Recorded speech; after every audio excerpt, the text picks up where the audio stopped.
May bigla ang ganap na naman nga. May lakad nga sina tatay kasama ang barkada. Sasama si mama, kaya nakisama-sama na din kami. Para naman kasi mga mare, ang likot-likot na ni Baby Tash at ni Baby Seki. Hindi na kinakaya ng powers ko minsan, lalo na kapag nagsabay silang dumete. Kaya wala kaming choice kundi sumama. Ayaw na kaming pasamahin dyan ni tatay, kaya sabi ko, i-drop niya kami sa kaibigan ko at i-message ko siya. Naman na may lakad yung kaibigan ko, kaya walang magawa si tatay kundi sama na kami. Naligaw pa nga kami dyan mga mare. Medyo ninervous pa nga ako dyan mga mare dahil hindi daw kumakagat yung preno, sabi ni tatay. Dali ko nga tinawagan si June para sabihin sa kanya. Thanks God at okay naman at nakarating kami sa paroroonan. Dito nga pala to sa Ranra. Akala ko nung una sa Palakol kami pupunta. Ang ganda din dito sa may River Breeze mga mare. Dito lang din pala to sa may Florida Blanca mga mare. Mas malayo ng onti sa Palakol. Madami palang mga cottages na pwedeng rentahan dito mga mare. So far, wala pa pong entrance dito tsaka walang bayad yung mga pag-park ng mga Sa pagkakaalam ko kasi meron sa may Palakol. Hindi ako nagkakamali, 50 pesos yata.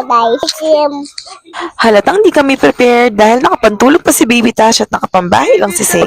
Pagdating pa lang namin, talagang lumusong na si Baby Tash sa may tubig. Lang sa may part na yan, kaya hinayaan ko lang siya. Pero syempre, dapat siyang bantayan dahil mayroong malalalim na part. Sinasabihan ko nga siya dyan na magstay lang siya kung nasan siya. Si Baby Seki mga mare, hindi na rin makapaghintay at gusto na rin. Wala nga kami nadalang baby oil mga mare, kaya mantika yung nilagay na. Hanggang dito na lang mga mare. Watch for part 2. Salamat sa panonood. Paalam.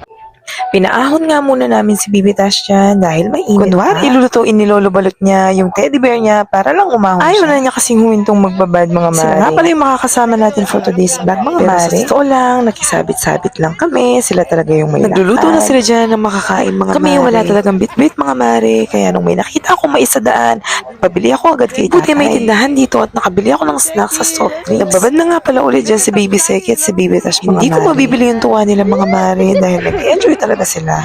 May malalim na part dito mga mare kung saan yung may nagdadrive. Kasama din pala namin yung anak ni Tito Balot na si Cyrus at yung kaibigan. Ang nagustuhan ko dito mga mare, may silong banda doon. Kami nagtampisaw at hindi masyadong mainit. Hindi talaga dapat ako maliligo dahil wala akong damit. Oo, nagtitiktok din yung baby ko. Nalubat na pala yung phone ko, kaya phone na ni Baby Tash yung gamit namin. Pa nga dyan yung anak ko mga mare. Papahabol siya sa akin mga mare. Gusto niya siguro makipaglaro. Mainit mga mare, kaya kinarga ko na lang siya. Naayok na lang siyang magtiktok mga mare. Ayaw niya sumayaw dyan mga mare. Inaantok na pala siya. After namin magsayaw-sayaw dyan mga mare, pinadeli ko na siya at nakatulog na din siya. Kung damit kay mama pala yan. Si mama naman, uuwing basa. Nahiram ako na mama dahil nagpapadede ako. Uwi na pala kami dyan mga mare. Dito ako sumakay sa may likod para ma-experience naman ni Baby Seki. Ibababa muna ni tatay at ni Tito Balot yung mga gamit na ginamit. Binigyan nga pala kami ni Tito Balot sa mga natirang hito na hindi na iluto. Buhay na buhay pa sila mga mare. Hanggang dito na lang. Salamat sa panonood. Paalam!